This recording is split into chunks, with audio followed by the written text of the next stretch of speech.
Welcome back. Remember me, Taryn, abstract artist? Hi, Taryn, and I'm Sieglinde, also an abstract artist in the San Francisco Bay Area, and welcome to another episode of Artsparks with Taryn and Sieglinde. And we are so excited for our Los Angeles-based artist guest today, Brooke Harker. Welcome, Brooke. Hi, thank you for having me. Absolutely. So I'm going to talk a little bit about Brooke's background, and it's quite an impressive one. So excuse me for taking up a few minutes here. So Brooke Harker is a Los Angeles-based artist, but she's lived all around the globe, participating in projects and residencies because she had an interest in other cultures and languages since childhood. And now she has this impressive body of work of coastal scenes and city scenes from all over the globe. But, you know, her favorite place is sunny California and an outdoor studio. And we hope she will talk a little bit more about that in our interview with her today. And then, of course, because she's such a global phenomenon here, it is no surprise that her artwork lives across the globe. And here are just some highlights. So her artwork lives with the Prince of Morocco in the Royal Palace in Rabat. Also in the Chase Center Art Collection San Francisco, which is home to the Golden State Warriors, the US Embassy Tokyo in Japan, and numerous private collections of Hollywood creatives. Whoa. You also had a traveling solo exhibition in Italy, where you actually went and lived on a farm in Italy, making all the paintings for this traveling solo show, which is just fantastic. Brooke is represented by Lou Martin Galleries in Laguna Beach, California. And the one thing that intrigues me the most, we're going to ask you about it later, but she calls herself the historian of the ordinary. Ladies and gentlemen, welcome, Brooke Harker. Hello. Hi. Wow, you are great with introductions. I try. It's so nice to have you here. Now, we usually start with the beginning. And here is like, what inspires you? What made you be an artist or decide to be an artist? Well, whenever I hear the question, when did you become an artist? I just always was. So it's not that I decided, I just always was an artist. I think there became a point when I started admitting it on a deeper level and on a bigger level, because my entire life from the time I was 3, I was making art. I grew up similar to Sieglinde. My mom is also an artist, so I didn't grow up with nudes on the wall like Sieglinde did. However, I grew up with her. That's in a previous episode. If you haven't seen it, go back. Anyway, but I grew up with her, you know, making paintings, and she was in the university studying art, and so I'd go with her to classes, and she'd set up an easel next to mine, and so there was always multiple things going on at the same time in my home. And then I got pretty heavily involved in theater. So I guess I don't know if the question, when did I become a professional artist, or just do you mean an artist in general? Well, so then when do you start saying to yourself, I'm an artist? I always was an artist. It's just, I think there came a point when I was probably 25 where I started going to a hypnotherapist because for some healing reasons. However, I would not say the words, I'm an artist, because even though I was doing everything that an artist was doing, such as making paintings, having exhibits, doing all of that, oh no, that's somebody else. I'm doing this, but that's not me. That's what other people do. So there was a disconnect in the way I was communicating with myself. And I actually almost forgot about that until hearing that question. And then I went, oh, I guess there was a time when I was like resisting that, because I think what I was resisting is resisting the label or the generalization that happens with the people with certain occupations, and particularly with art. A lot of times there's a label on what that means to be an artist. Awesome. Thanks so much for sharing that, Brooke. That's really interesting how you resisted the label artists and then had to go through a process before you were able to admit it to yourself. Even though you were doing the activities of an artist, it took a lot more to just, dare I say, show up as an artist, correct? Yeah, I think it's I had made up a definition in my own head of what everyone else was saying an artist was, and then I was upset about it. So Yeah. it's my own creation that I was Well, having. artists are known to have a mind of their own. Yep, definitely have that. Okay, so I want to come back to something that I mentioned in your introduction, and that is that you call yourself a historian of the ordinary. So obviously your travels and your living abroad and your interest in languages and other cultures seems to be an inspiration for your work, but then you say that. So what is it that inspires your work? How would you describe that?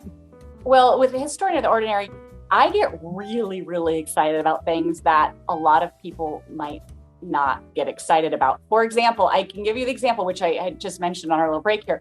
I purposely wore my red sweater because I knew that you were going to have red pillows in the background. I'm like, oh, that's going to pop. That my shirt is going to match that. When I'm painting and I'm out when I'm out, I'm looking at scenes and I see a lady and she's wearing a red coat, and then I see the red stoplight. I'm like, oh, they match. And I get really excited about it. I love it. I'm always looking for the connections with colors in a scene that pulls it together. No, but I don't think from my experience, a lot of times I'm really revved up. Oh, wow, look at that shopping bag. It's yellow. And that sign is yellow. And so that's what I mean by historian of the ordinary. I'm capturing a moment that other people just likely ignore. So is that what drives your work? Is that what inspires your work? Or how would you extend that into your work? With the cityscapes, there's always been sort of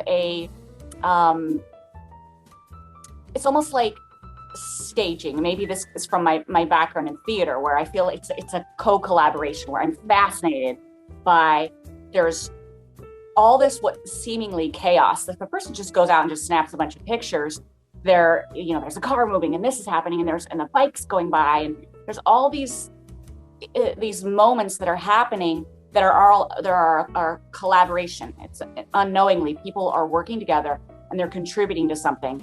And so there's a fascination with, oh, who put that stop sign there? Well, now I wonder who's the person that built that building, and who lived in that window. And this idea that in our society, every choice we make, regardless of whether we are aware of it or not, is impacting other people. It's like a butterfly effect. So I'm very fascinated by the butterfly effect. And so that is, and it's about connections with people, which is probably why there's a kindred spirit with you guys, because it's about connecting with people through art. And that is what drives my work. See, I totally understand it, because I see people and imagine, what are their lives like? Are they happy? And when I go someplace else, it's a totally different world. For me, it's like, oh, so interesting. What would be their lives? So I totally get it. Yeah. Totally get it. Now, tell me, you have all these images, so we have cityscapes and seascapes, and what do you think makes you different from the other people that make cities or make scenes with water and seascapes? Or what makes you like, this is me that is different from other people? What do you think it is?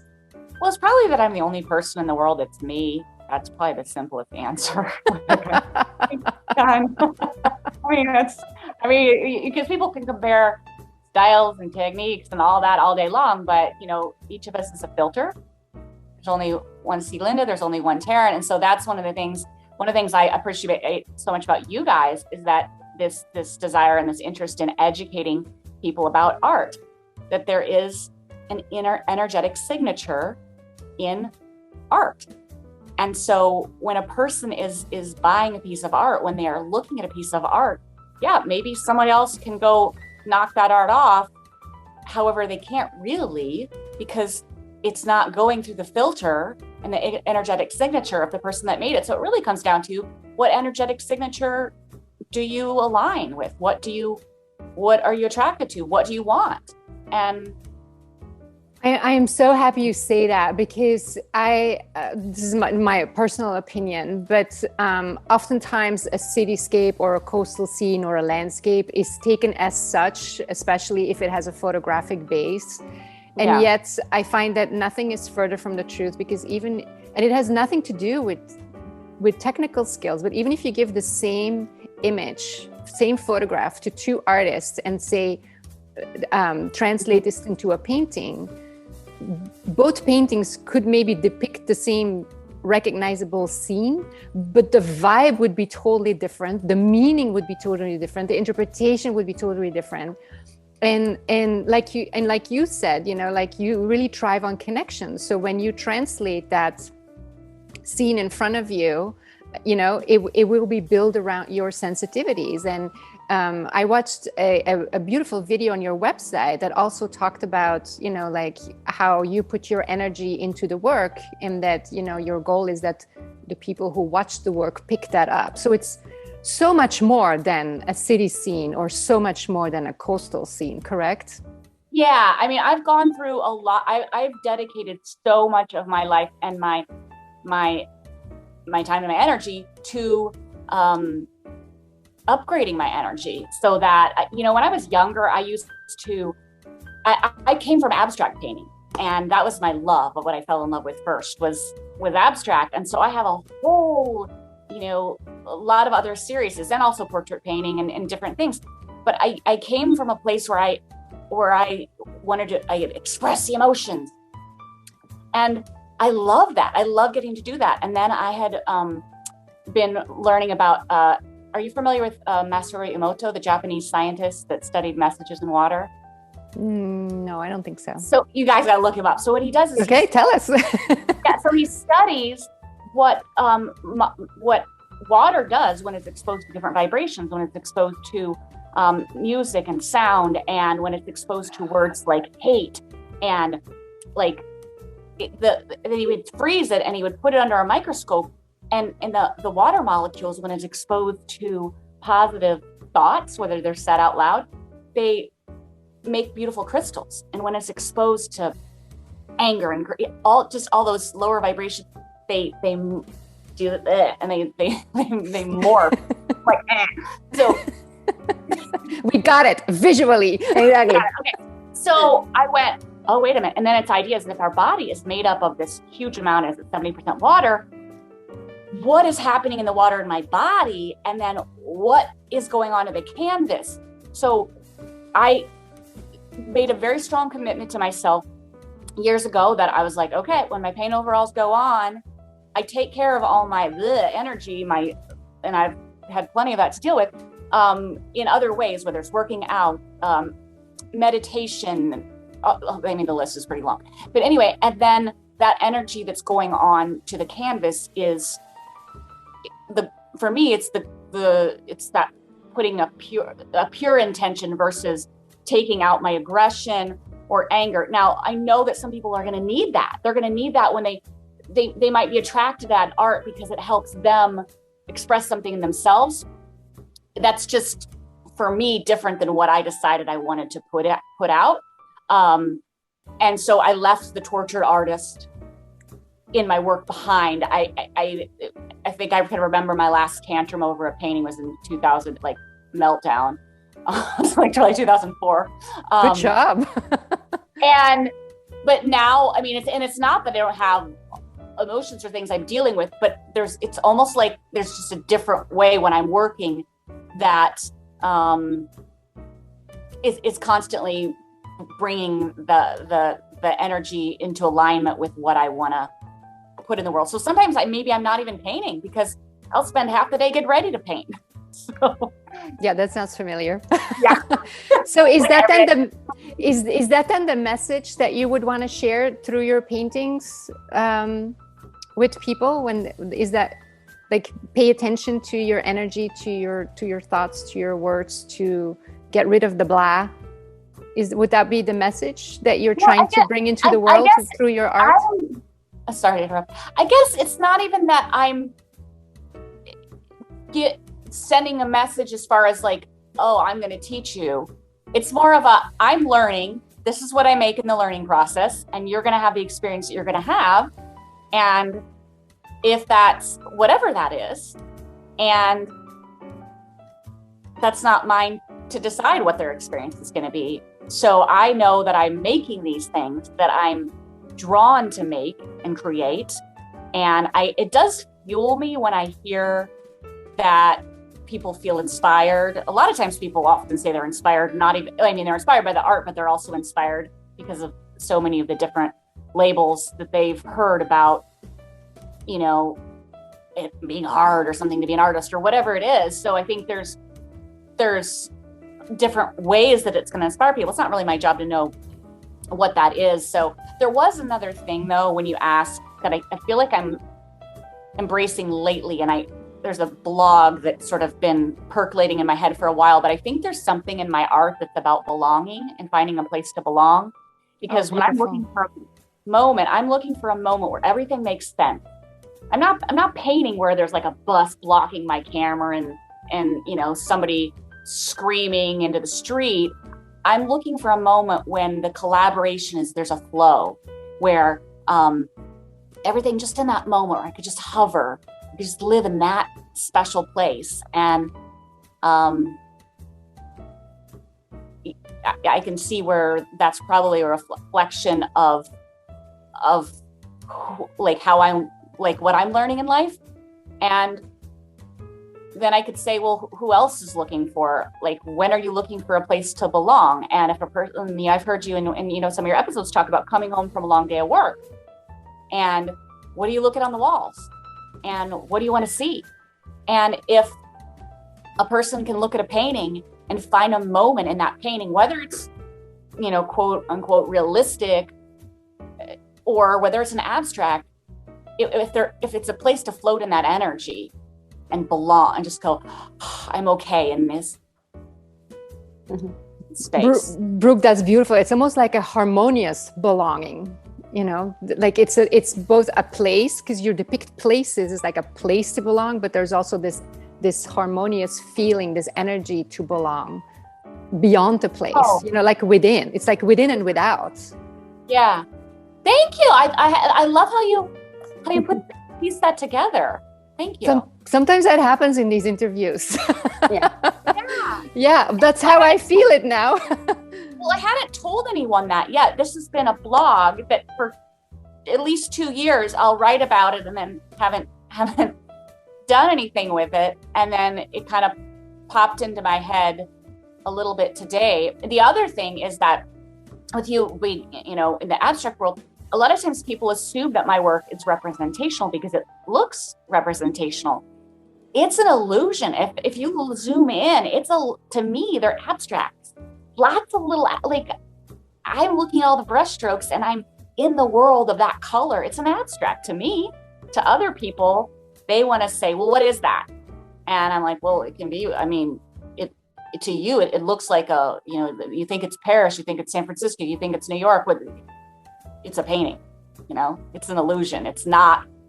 It is. It's an illusion. So it's moving back from abstract, beginning from abstract and moving on, but keeping that abstract core with you. Like, okay, yeah. I see, and then have the emotions coming out as well. Good emotions, so you can bring it out to people, so people can feel it. Nice. I'm feeling it right now. You're feeling this is so interesting. Yeah, totally. You're such a little receptor for energy and feelings. Well, thanks for going a little deeper with us here, because this brings the work in a totally different light, right? We're always about opening people's mind to, well, dare I say it, reimagine what else is possible. So I think we just did. Mm-hmm. Yeah. Yes. Well, I'm going to change the subject, because actually, Sieglinde be telling me about a project that you are involved in. I don't know.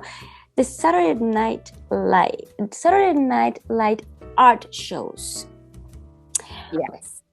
Okay. He just mentioned it. Okay. He said, Taryn, go for it. Okay. I'm like, oh yes, I would like to, but I would like to have a little more details. What is it that you like? How do you post it? What do you do the videos? Tell us about it, because if we have artists watching it, they could also join me. Yeah, and you know what? Also, this is important for collectors because this is not just about artists. This is a program that is about bringing art into the feeds of social media. So this project began in March 2020. We were a couple months into the lockdown, and I had just started doing lives. And my entire reason, I'd kind of been hiding, even though I come from a theater performance background. I would mainly post pictures of me with my art, either at an exhibit or of me painting with it's like my back in the painting. So I was definitely kind of hiding behind the art, like, hey, look at the art, don't pay attention to me, just look. But what I found was that I was hearing so much fear from people about the unknown. And because I have been living the life that I've been living for the last, 18 years in Los Angeles, where, I didn't know where my next paycheck was going to come from because I was entertaining and I would not know how many gigs there were going to be. I've always been in this time frame surfing in the unknown and just trusting and something comes and everything's okay. And so what I wanted to do is I wanted to go into the feed and start cheering people up by saying, hey, you're going to be okay. I know you're used to a 9-to-5 job. I know you're used to thinking everything is going to be a certain way. You're going to be okay. And so then I got an idea that, it would brighten people's social media feeds instead of hearing about all the awful things happening in the world, if they could see art, if they could hear, and then maybe, whether that inspires them to create or whether it just gives them a break from, people arguing or politics or whatever. So I got it in my head that day that I announced it. I said, okay, let's have an art show. I put on a ball gown, not a ball gown, but it was like a nice gown. And I went on and said, okay, everybody, I was actually from this painting, let's have an art show together. And I got so excited and I tagged about 200 artists that first night, the night before. I announced it on a Friday and said, let's do this tomorrow. And I think about 5 artists of the 200 I tagged joined. And some of the others, Joan Marie and Cheryl Benji and Nicole McDaniel, all friends of mine that did not know each other. Actually, 2 of them had met each other briefly, but they joined in. And then I thought it was going to be like a 1-time, maybe 2-time. And people, let's do this for a couple weeks. And then it became consistent. We're hosts. Cheryl had this idea of, hey, let's make collaborative videos together. So we started. I started writing scripts and then Cheryl would edit them and then Nicole will be doing social media. Joan Marie's massive cheerleader, as you might know.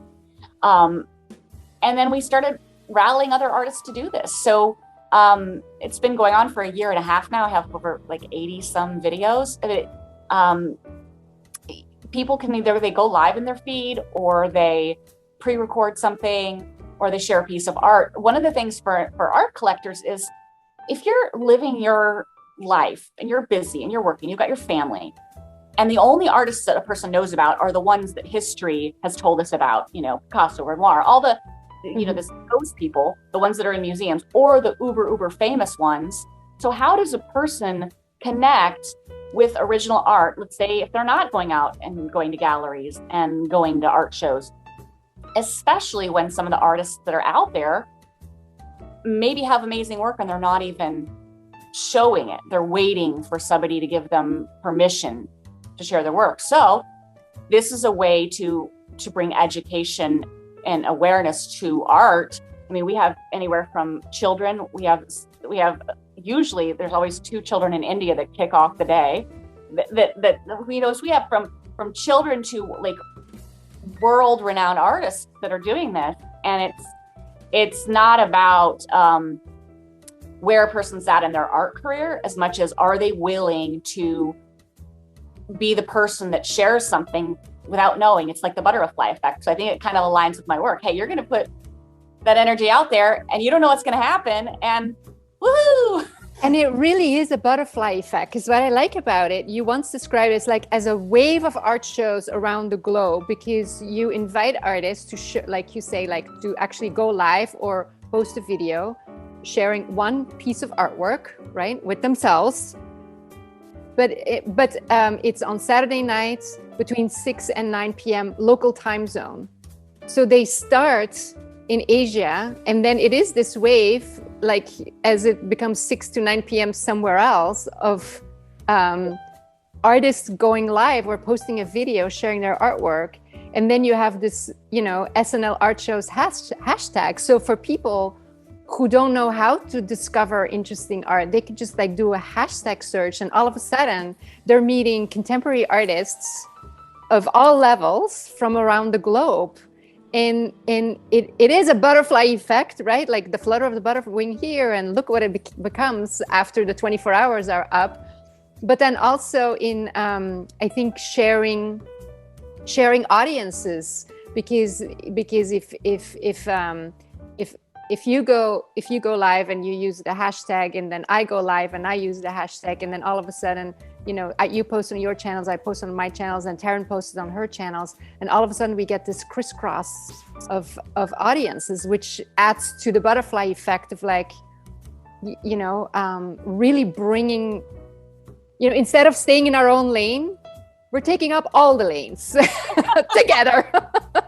Right? And that's sort of like, together we win, not just the artists, but also people who love art. And yes, what a beautiful, positive, healing distraction from all the chaos around us. And it's so uplifting. I just really love this initiative. Congratulations for starting this. Thank you. And I love that idea, because actually that was also amazing ingredient we have because right now we try to put the artists and the people that they know much art. We want to bring that gap together. So now you're bringing artists all over the world, which is also what we want to teach. We want people to discover art and then discover what kind of art they are in love with. So in that respect, you're just bringing another ingredient to yes, see, I bet you can find it, because we're giving you so many people to choose from, so many different mediums and artists. So it's fabulous. Yes. Yay. I like what you're saying about, bringing the education to people, and they may not find someone in that group, but it might help them understand I could actually look. And the other thing I realize is the artists today that are unknown will be in museums when we're dead and gone, if the earth survives. So it's you never know, you are getting the opportunity to go into the studio and meet this person that you're on the front lines cheering in real time. You're not standing in line, in a museum with your little ticket of I'm going to see what they made, 160 years ago. And so that's an opportunity that a lot of people don't even realize. Whenever I travel, I am I'm going to meet artists. I'm going to go to their studios. And that's another thing, Sieglinde, I'm loving how your brain picks up all the little details. Because like we say, share one piece of art. Artists don't pay attention to that. And that's cool. We're fine with that. So sometimes artists go on a full studio tour. We say share one piece. Sometimes they share, who knows what they share. We don't. I shared 2 last weekend. Yeah, who cares? But they were together. We give it as a general, entry point of at minimum, show one. If it's your show, it's in your feed. It's your brand, it's your reputation. It's however you're going to present yourself. And so one of the most inspiring artists I know, he'll go for 20 minutes and he takes us to everywhere. Tom Moster, and if you haven't looked him up, he's in Pittsburgh. Makes these massive portraits, and the first time I saw his show, I was like, "Oh my!" It gave me energy to work. Something else you said, Sieglinde, about now I already figured what it was, but I think you were talking about. I know what it was. You're making the different connections between when you say staying in one's lane versus all the lanes, and I'm loving that you're picking up the connection and that you're making visuals, because it seems to me that a lot of artists, they can be really focused on their art and what they're creating, and they're not thinking that way to understand the power that we have. I see it like a constellation, like stars in the sky. My little light goes, your little light goes, and then we make this picture together. And the fact that you pick that up, you completely are getting the heart of the mission, which is that when we shine together, we shine brighter. That was on a Trader Joe's greeting card, by the way. You're forgiven. but it's, I just thought of my room the other day. I was like, this is great. But it's a lot of times people, they get stuck in their own fear of like, oh, I shared my art and nothing happened and nobody commented and I'm just not going to do it, blah, blah, blah. Okay, that energy right there is the energy that has the opportunity to transform and understand that in our, and it's not even just for artists, it's our paintbrush of our lives, in our thoughts, which as much as I talk about like, oh, I'm coming from positive energy, I am right now on my own upgrading of and being aware of the thinking that I am doing while I'm painting. Because as much as I say, oh, that's what I'm doing, I've definitely caught myself in what I didn't realize of thought loops. Is that the energy that I want to put into art?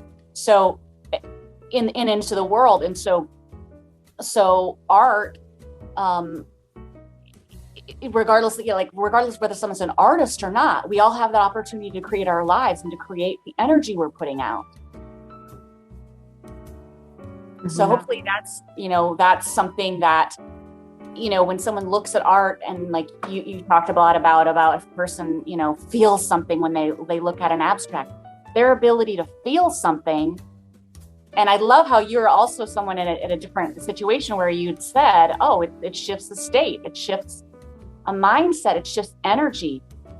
And that gives everyone the opportunity to co-create in this world and realize that they matter. Yeah. Wow. Yeah. Yes, we do all matter. And, and by working together, artists and collectors and everybody alike, if we all lift each other up, we'll all matter more in our own way. And wow, Brooke, that's so powerful. Yeah. Thank you so much. So where can people find you to know more about you? Well, if they happen to be walking by when I'm outside painting, I know you said so sometimes people just find me on the street painting somewhere, but other than that my work and my website is brookeharker.com, and then I have work at Blue Martin Galleries in Laguna Beach and also GABA Gallery in Los Angeles, and then various galleries at different times, sometimes museums. It just depends on the time and the and your Instagram handle? It's at Brooke Harker. Everything's pretty much my name. And then, my Facebook is Brooke Harker Paintings. Awesome. Well, we're going to link your website and your social media handles up below this video. We're also going to link up the instructions and the video if artists want to participate in the Saturday Night Live art shows. And we'll also, for collectors, we'll highlight the hashtag, what you have to look for on Saturdays to discover new artists around the globe. And you know what? We remember, Taryn, we had this episode about the art world, and we said, as you watching this video or you buying a piece of art, you become part of the ecosystem. Well, when you go out on social media looking for these artists across the globe that are participating, you become part of the ecosystem. And you matter just as much as all the artists in there. Like, it's all one big, beautiful. Yes. And you don't even have to leave your couch. Okay. Yeah, even better. Sip your wine or your cocktail or whatever and discover new art. Mm-hmm. I love that you were saying that, because you know what it's like. Sometimes there's certain comments that when somebody leaves a comment, it does something, because it actually sends it into the feed for more people, which is how the artists in some way support each other. So I'm glad that you pointed out that the people who are observing they're part of this. They are very much. And on that note, I'd like to say thank you, Brooke, for spending time with us and having such an interesting, deeper level conversations. And I hope our audience really enjoyed it. Taryn, I thought you wanted to say something. Well, I hope that our viewers can see it and see your work. Go into your website and see your work and see what energy you get from it. guys, and enjoy it. See what you feel. Yes. Thank you so much, Brooke. It was fantastic. It was a fantastic chat we have in here. So, yes. Yeah. All right. Thank you, everybody. We'll see you next time. Thank you so much. Bye.